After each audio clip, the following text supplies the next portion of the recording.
നമസ്കാരം. മലയാളി വാർത്ത പ്ലസിലേക്ക് സ്വാഗതം.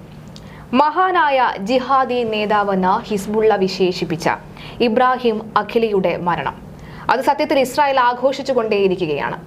ആ ആഘോഷം ഇന്ന് ലോകം ഏറ്റെടുത്തിരിക്കുന്നു എന്ന് വേണം പറയാൻ. ഇനി കുറിവെച്ച എത്ര പേരുണ്ട് ബാക്കി? നമുക്കിന്ന് ചർച്ച ചെയ്യാം.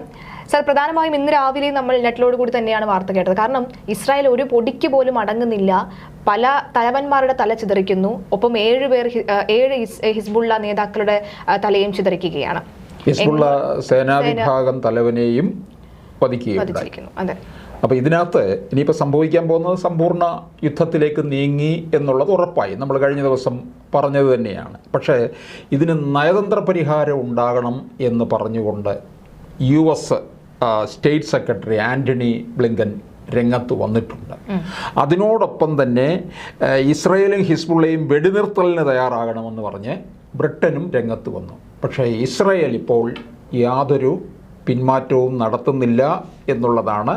ഈ ഓരോ ദിവസം കഴിയും തോറും വളരെ ശക്തമായിട്ടാണ് അവർ മുമ്പോട്ട് പോകുന്നത്. അതിൻ്റെ ഈ ഏറ്റവും ഒടുവിലത്തെ തെളിവാണ് ഈ ഹിസ്ബുള്ള സേനാ വിഭാഗം തലവനെ വധിച്ചു എന്നുള്ളതും. അതും വലിയ ഒരു ഷോക്കാണ് അവർക്കുണ്ടാക്കിയിരിക്കുന്നത് എന്നുള്ളതാണ്. സാർ, പ്രധാനമായും ഇതിലിപ്പോൾ പറയുന്നത് ഇങ്ങനെ ഒരു അറ്റാക്ക് ഇപ്പോൾ ഉണ്ടാകാനുള്ള പ്രധാന കാരണം ഗലീലിയെ തൊട്ടത് കൊണ്ടാണെന്ന് പറയുന്നു. അതായത് യേശു ക്രിസ്തു ജനിച്ച ആ ഇടം, യേശു ക്രിസ്തുവിൻ്റെ ബാല്യ ദിവസങ്ങൾ ഉണ്ടായിരുന്ന ആ ഇടം, അതിന് തൊട്ട് താഴെയായിട്ടുള്ള നസ്രത്തിലാണ് യേശു ജനിച്ചതെന്ന് പറയുന്നു. അതിനെ കുറിവെച്ച് നടത്തിയ ഹിസ്ബുള്ളയുടെ അറ്റാക്ക് അത് തൊട്ടുകൊണ്ട് മാത്രമാണ് ഇപ്പോൾ ഈ തലവന്മാരെ ഒന്നടങ്കം ഇല്ലാതെയാക്കുന്നത് എന്ന് പറഞ്ഞുകൊണ്ട് റിപ്പോർട്ടുകൾ വരുന്നുണ്ട്. കഴിഞ്ഞ ദിവസം ലെബനൻ നേരിട്ടത് 2006 ശേഷം ഉണ്ടാകുന്ന ഏറ്റവും വലിയ വ്യോമ ആക്രമണമെന്ന് പല റിപ്പോർട്ടുകളും വരുന്നു. അപ്പോൾ നമ്മൾ എടുത്തു പറയേണ്ടത് കഴിഞ്ഞ ദിവസങ്ങളിൽ ഉണ്ടായ പൊട്ടിത്തെറി ഇവിടെ ഒരു ഏറ്റവും വലിയ പൊട്ടിത്തെറി ഇവിടെ അവർ കൂട്ടിക്കുഴയ്ക്കുന്നത് പോലുമില്ല. അപ്പോഴവിടെയും സേഫ് ആക്കുകയാണ് ഇസ്രായേലിനെ. പക്ഷേ അത് മാത്രമാകണമെന്നില്ല. കാരണം ഇവർ ഇതിന് തക്കതായ മറുപടി കൊടുക്കാനായിട്ട് കാത്തിരിക്കുകയാണല്ലോ ചെയ്യുന്നത് ഇസ്രായേല്. കാരണം അവർക്ക് കിട്ടിയ ഒരു പ്രഹരമെന്ന് പറയുന്നത് ഇപ്പോൾ നമുക്കറിയാം. നമ്മൾ ആദ്യ ദിവസം തന്നെ പറയുകയുണ്ടായി, ഈ ഗാസയിലെ ആ അറ്റാക്കിന് 1 വർഷമല്ലേ പിന്നിട്ടപ്പോഴാണ് ഇവരിവിടെ പേജറിൽ ഇവരെ അറ്റാക്ക് നടത്തിയത്. അപ്പോൾ ഇതിനുള്ള ഒരു വലിയ തിരിച്ചടി തന്നെയാണ് നടത്തുന്നത്. അതിനോടൊപ്പം ഇതിനൊരു പൂർവ്വവൈരാഗ്യവും ഇതിനകത്ത് നിലനിൽക്കുന്നുണ്ടെന്നുള്ളതാണ്. അതുകൊണ്ടാണല്ലോ എത്രയോ വർഷങ്ങൾക്ക് മുമ്പ് പഠനം നടത്തിയതാണല്ലോ ഈ പേജറിൽ ഇതിനകത്ത് ഇത്തരത്തിലുള്ള സ്ഫോടക വസ്തുക്കൾ ചേർത്ത് ഉള്ള നിർമ്മാണം എന്ന് പറയുന്നത്. അല്ലാതെ ഒരു ദിവസമോ ഒരു പകലോ ഒരു രാത്രിയോ കൊണ്ട് തീർത്തെടുത്ത കാര്യമല്ല ഇത്. അതിൻ്റെ ഒരു തുടർച്ചയാണ് നമ്മൾ കണ്ടിരിക്കുന്നത്. എന്തായാലും ഹിസ്ബുള്ളയ്ക്കെതിരെ സൈനിക നടപടി തുടരുമെന്ന് ഇസ്രായേൽ ശക്തമായിട്ട് പറയുകയും ചെയ്തിട്ടുണ്ട്. മാത്രമല്ല സാർ, ഈ ഇബ്രാഹിം അഖിലി എന്ന് പറയുന്നത് അമേരിക്ക തലയ്ക്ക് വിലയിട്ട ഒരു കൊടും ഭീകരൻ കൂടിയാണ്. അമേരിക്കയ്ക്ക് പോലും തൊടാൻ പറ്റില്ല. അവിടെ ഇസ്രായേൽ ഇറങ്ങുന്നു, തീർക്കുകയാണ് ചെയ്യുന്നത്. ഒന്നും നോക്കാതെ, മുൻപിൻ നോക്കാതെ അങ്ങ് തീർക്കുകയാണ്. ഇവരുടെ ഒരു സാങ്കേതിക വശം എന്ന് പറയുന്നത് വളരെ വലുതല്ലേ. നമ്മൾ കഴിഞ്ഞ ദിവസവും പറഞ്ഞതാണ്. കാരണം അത്തരത്തിൽ ഇവർ വളരെ അതീവ സുരക്ഷയോടുകൂടി കാര്യങ്ങൾ മുമ്പോട്ട് കൊണ്ടുപോകുന്നവരാണ്. അങ്ങനെയുള്ള അവർക്കാണ് ഈ ആദ്യം ഒരു ഷോക്ക് ഏറ്റത്. അത് താങ്ങാൻ കഴിയത്തില്ല. അതിൻ്റെ ഒരു പകരം വീട്ടിലാണ് എല്ലാം ഇപ്പോൾ നടക്കുന്നത്.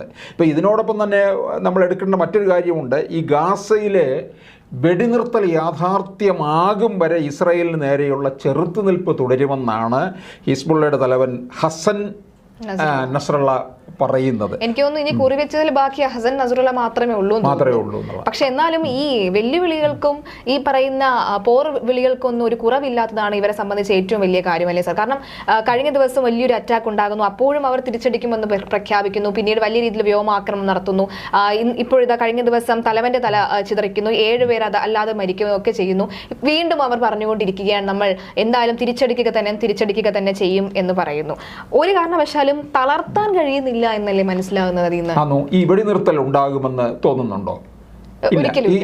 ഇവർ പറയുന്നത് എന്താ? വെടിനിർത്തൽ യാഥാർത്ഥ്യമാകും വരെ സൈനിക നടപടി തുടരുമെന്നാണ് പറയുന്നത്.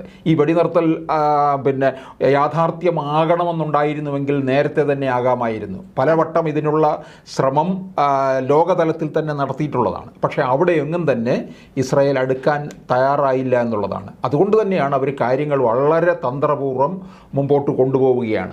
ഇപ്പം 2006 ശേഷം ലെബനിൽ ഇസ്രായേൽ നടത്തിയ മാരക ആക്രമണമാണിത് ഇപ്പോൾ ഇവിടെ ഉണ്ടായിരിക്കുന്നതെന്ന് പറയുന്നത്. എന്തായാലും അവരുടെ അതിർത്തി വലിയ സംഘർഷഭരിതമായിട്ട് തന്നെ നിൽക്കുകയാണ്. അത് മാത്രമല്ല, കഴിഞ്ഞ ദിവസങ്ങളിൽ ഈ പറഞ്ഞ പോലെയുള്ള ആക്രമണം നടക്കുമ്പോൾ സത്യത്തിൽ നമ്മൾ ബന്ദിമോചന ചർച്ച അല്ലെങ്കിൽ വെടിനിർത്തൽ ചർച്ചയെക്കുറിച്ച് പറയുമ്പോൾ സൗദിയിൽ പലതരത്തിലുള്ള ചർച്ച ഖത്തറിൽ നടക്കുമ്പോൾ ഈ ഹമാസിന്റെ പ്രതിനിധികൾ വരികയും ഒട്ടക ബിരിയാണി കഴിക്കുകയും ഏമ്പൊക്കെ വിട്ട് പോവുകയും ചെയ്യുന്നതല്ലാതെ കൃത്യമായ ഒരു ഇടപെടൽ നടത്തുകയോ കൂടിയിരുന്ന് ചർച്ച ചെയ്യാനുള്ള തയ്യാറെടുപ്പോട് വരികയോ അങ്ങനെയൊന്നും ചെയ്യുന്ന കാഴ്ച നമ്മൾ ഒരിക്കലും കണ്ടിട്ടില്ല. അത് തന്നെയല്ലേ ഈ വെടിനിർത്തൽ ഇങ്ങനെ നീണ്ടുപോകാൻ കാരണം. ഒരു പരിധിവരെ ഹിസ്ബുള്ള ഇസ്രായേലിനെ തന്നെ കുറ്റപ്പെടുത്തിക്കൊണ്ടിരിക്കുകയോ ചെയ്യുമ്പോഴും ഈ നമ്മൾ സൗദി ഇടപെട്ട് കഴിഞ്ഞപ്പോൾ നമ്മളേറെ പ്രതീക്ഷിച്ചതാണ് ഇതൊരു യാഥാർത്ഥ്യമാകും എന്നുള്ളൊരു കണക്കുകൂട്ടലുണ്ടായിരുന്നു. പക്ഷെ അതെല്ലാം ഇല്ലാതായി പോവുകയാണ് ചെയ്തത്. നമ്മൾ ഇപ്പോൾ ഇവിടെ ശ്രീജ പറഞ്ഞതുപോലെ തന്നെ സംഭവിക്കുകയാണ് ചെയ്തത്. ഇതിനിടയ്ക്ക് നമ്മൾ നോക്കണം, ഇസ്രായേലിലേക്ക് 140 റോക്കറ്റുകൾ പിന്നെ ഹിസ്ബുള്ള അയക്കുകയും ചെയ്തു. പക്ഷെ ഒന്നുപോലും ഇസ്രായേലിന്റെ മണ്ണിൽ പതിച്ചിട്ടില്ലെന്നാണ് മറ്റൊരു കാര്യം. അയൺ ഡോം അതിനെ പൂർണ്ണമായി നശീകരിച്ചിട്ടുണ്ട് എന്ന് പറയുന്നുണ്ട്. അതുപോലെ ബെയ്റൂട്ടിൽ ഇസ്രായേൽ ആക്രമണം നടത്തി 12 മരണം ഉണ്ടായതായിട്ട് പറയുന്നുണ്ട്. ബെയ്റൂട്ടിൽ നടത്തിയ ആ ഒരു ആക്രമണത്തിലാണ് ഈ പറയുന്ന ഇബ്രാഹിം അഖിലയും അടക്കം 7 ഹിസ്ബുള്ള നേതാക്കൾ മരണപ്പെട്ടിരിക്കുന്നത്. ഈ അഖിലയുടെ മരണം സത്യം പറഞ്ഞു കഴിഞ്ഞാൽ ലോക നേതാക്കൾ അടക്കമുള്ളവർ നെറ്റിയിരിക്കുകയാണ്. കാരണം നേരത്തെ സൂചിപ്പിച്ചപ്പോൾ തന്നെ അമേരിക്ക തലയ്ക്ക് വിലയിട്ട അത്രയും വലിയൊരു ഭീകരനെ തന്നെയാണ്. അത് 2 കമാൻഡറിന്റെ തലവനായി പ്രവർത്തിച്ച ഒരു വ്യക്തി കൂടിയാണ്. അത് മാത്രമല്ല, ഈ കൊടും ഭീകരത ഇസ്രായേലിന് നേർക്ക് തുറന്നുവിട്ട പല യുദ്ധമുറകളുടെയും പിന്നിലെ പ്രധാന ബുദ്ധി കേന്ദ്രം എന്ന് പറയുന്നത് ഇയാൾ തന്നെയായിരുന്നു. അപ്പോൾ ഇയാളുടെ ജീവൻ ഇല്ലാതെയാക്കുന്നത് അല്ലെങ്കിൽ ഇയാളെ കൊലപ്പെടുത്തുന്നത് ഇസ്രായേലിനെ സംബന്ധിച്ചിടത്തോളം വലിയൊരു നേട്ടം തന്നെയല്ലേ. ഈ ഒരു ഘട്ടത്തിൽ നേട്ടം എന്ന് പറയുന്നത് യുദ്ധാവസാനം തന്നെയാണ്. പക്ഷെ അപ്പോൾ നമുക്ക് ഇയാളെയൊക്കെ തന്നെ കൊന്നുകൊണ്ട് വരുന്നത് ഇസ്രായേലിനെ സംബന്ധിച്ചിടത്തോളം അവർക്ക് നേട്ടമാണ്. പക്ഷെ അവർ തൃപ്തരാകുന്നില്ലെന്നുള്ളതാണ്. കാരണം പക്ഷെ അതുപോലെ തന്നെ ഹിസ്ബുള്ളയും അത്രത്തോളം അവരുടെ പ്രതികാര ദാഹം ഇങ്ങനെ കൂടി വരികയാണ്. അവർ പറയുന്നുണ്ട്, ഈ വാർത്താവിനിമയ ഉപാധികൾ ഉപയോഗിച്ച് കൂട്ടക്കൊല നടത്തിയതിന് ഇസ്രായേലിന് തക്ക ശിക്ഷ നൽകുമെന്നാണ് ഇപ്പോഴും പറയുന്നത്. അപ്പോൾ തോന്നുന്നുണ്ടോ ഇത് ഇപ്പോൾ എവിടെ എങ്ങാനും വെടിനിർത്തൽ ഉണ്ടാകുമെന്ന് തോന്നുന്നുണ്ടോ? ഇല്ല. ഹിസ്ബുള്ളയെ ഒരുപോലെ കയറി വരികയാണ്. അതല്ല, ഇവർ 140 റോക്കറ്റുകൾ വിക്ഷേപിച്ചു എന്ന് പറയുന്നുണ്ട്. അവിടെ എത്തിയോ ഇല്ലയോ എന്നുള്ളത് അവർ ഇസ്രായേൽ നിഷേധിക്കുന്നതായിരിക്കാം. പക്ഷേ ഇതിനകത്ത് പ്രതികാര നടപടി തുടരുന്നു എന്നുള്ളതാണ് വ്യക്തമായിരിക്കുന്നത്. അപ്പോൾ ഇതെവിടെ ഇപ്പം ഈ US സ്റ്റേറ്റ് സെക്രട്ടറി പറഞ്ഞിരിക്കുന്നു, ബ്രിട്ടൻ പറഞ്ഞിരിക്കുന്നു, ഇതിനകത്ത് ഒരു കാര്യങ്ങളിലേക്ക് ഒരു നയതന്ത്ര പരിഹാരം ഉണ്ടാകണമെന്നുള്ളത്. ഈ പരിഹാരം ഉണ്ടാകാനായിട്ട് സാധിക്കുന്നുമില്ല. ഇസ്രായേൽ പിന്മാറ്റം യാതൊരു തരത്തിലും നടത്തുന്നുമില്ല എന്നുള്ളതാണ്. അപ്പോൾ ഇനിയും ഓരോ പടി വെച്ചുകൊണ്ട് ഇവർ പുതിയ തന്ത്രങ്ങൾ ഉപയോഗിച്ചുകൊണ്ട് പോകും എന്ന് ഹിസ്ബുള്ളയ്ക്ക് നന്നായിട്ടറിയാം. കാരണം അപ്രതീക്ഷിതമായിട്ടുള്ള ഒരു രീതിയായിരുന്നല്ലോ വാർത്താവിനിമയോ ഉപാധി ഉപയോഗിച്ചുകൊണ്ടുള്ള അറ്റാക്ക് എന്ന് പറയുന്നത്. സാർ, ആ അറ്റാക്കിന്റെ കാര്യം പറയുമ്പോൾ തന്നെ കഴിഞ്ഞ ദിവസം ഒക്കെ തന്നെ മലയാളിയുടെ പേര് കണ്ടതാണ്, കേട്ടതാണ്. അതിനെ കുറിച്ച് കൂടുതൽ വിവരങ്ങളൊന്നും വയനാട് മാനന്തവാടിയിലെ യുവാവാണ്. കഴിഞ്ഞ ദിവസം വന്നിട്ടില്ല. പക്ഷെ ഇപ്പോഴും അദ്ദേഹത്തെ മിസ്സിംഗ് ആണെന്നാണ് പറയുന്നത്. ഇനി മൊസാദ് ആണോ ഇനി തൂക്കിയത്? അപ്പോൾ ആരാണ് തൂക്കിയെന്ന് അറിയില്ല. പക്ഷേ സമൂഹ മാധ്യമങ്ങൾ നിറയുന്നത് മലയാളി പൊളിയാണടാ എന്നുള്ള കമന്റുകളാണ്. അതെ, ഇക്കാര്യത്തിനകത്തും മലയാളിയുടെ പ്രസൻസ് ആണ് പിന്നെ മറ്റും ചിലർ ആഘോഷം കൊണ്ടു നടക്കുന്നെന്നുള്ളതാണ്. അതിനകത്തിപ്പം നമ്മൾ ആളിനെ നെഞ്ചേറ്റിൽ ആളിക്കേണ്ട കാര്യമൊന്നുമില്ലെന്നുള്ളതാണ്. കാരണം ഇത്തരത്തിലുള്ള ഒരു പ്രതികാര നടപടിക്ക് പിന്നെ കൂട്ടുനിന്നതിൽ നമുക്കും പേരുദോഷം ഉണ്ടായോ എന്നുള്ളതാണ് സംശയം.